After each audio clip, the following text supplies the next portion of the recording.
introduction so you can understand where this phrase comes from. It's a phrase that runs me crazy, but that's why I decided to use it. Rules and accepted behavior patterns are meticulously taught and passed from generation to generation in Ghana. I guess it's the same in most places in the world, but Ghana seems to be especially precise to me. In the years I have lived there, many people have taken pity on me for my ignorance, my lack of knowledge, and my inappropriate behavior. They never assume that I act differently out of choice, position, values, or often to protest something I feel may be too rigid or conservative in perspective. God bless their heart. They just keep being patient and trying to teach me to do the right thing. So every day, I hear several times a day, in Ghana here, people have explained to me the correct food to eat on a certain day. It really is in Ghana. The correct way to treat people of certain status or class. Like, why would you invite a taxi driver to your home? People find it puzzling. The clothes to wear, the things to say, and how to assess what is going on around me.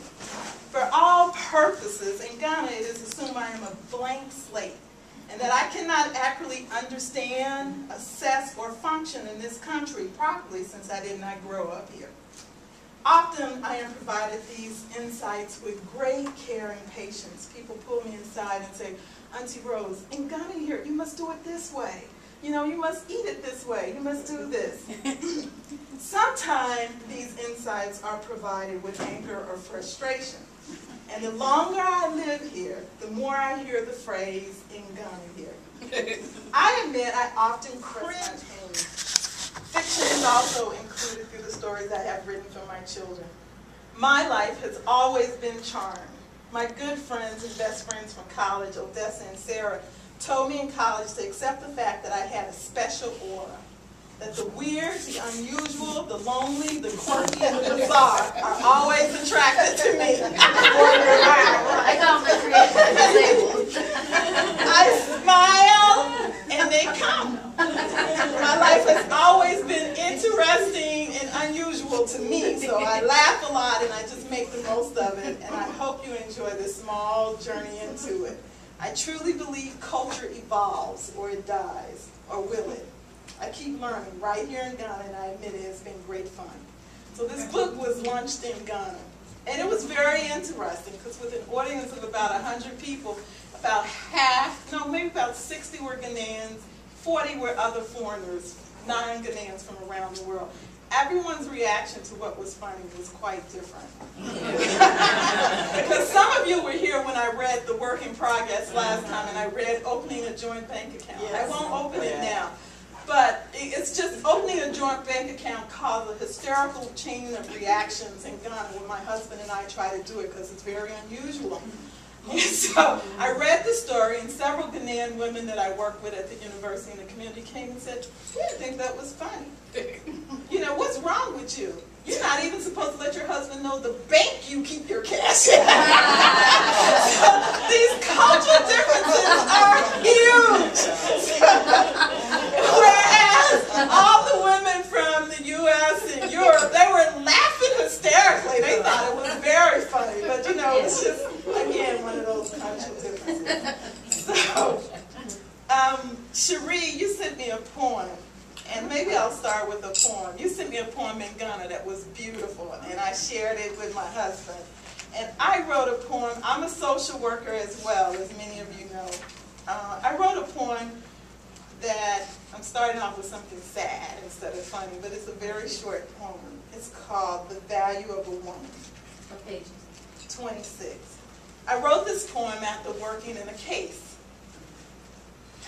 I guess being a social worker, you're never off, right? Right. All these social workers are right? That's true. Very common. Ghana is like a lot of Africa. It's a servant culture. It's very, very popular and dominant. This is a story that was actually from a little poem, because when I usually write poetry, it's out of pain and frustration. It's a way just to write it, release it, and let it go. This is after a very damning case. It's very common. If you are the madam of the house and you hire her daughter to be your servant, her daughter gets pregnant by your son, what would you do? Kill.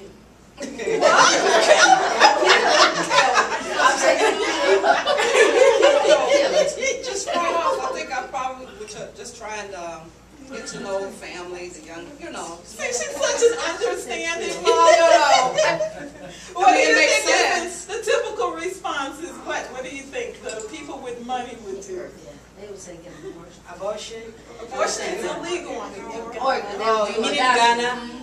Oh, well, They do adoption? just took in general. Yeah, they do adoption. Unless there's rape or They say rape. incest. That's the only way you can have, or your life is at risk. That's the only way you can medically have an abortion. This is a little poem written after working. The typical thing is that they kick the woman who's a servant out of the house. So this is the typical type situation, and I had a chance to, the person walk through the path of my life.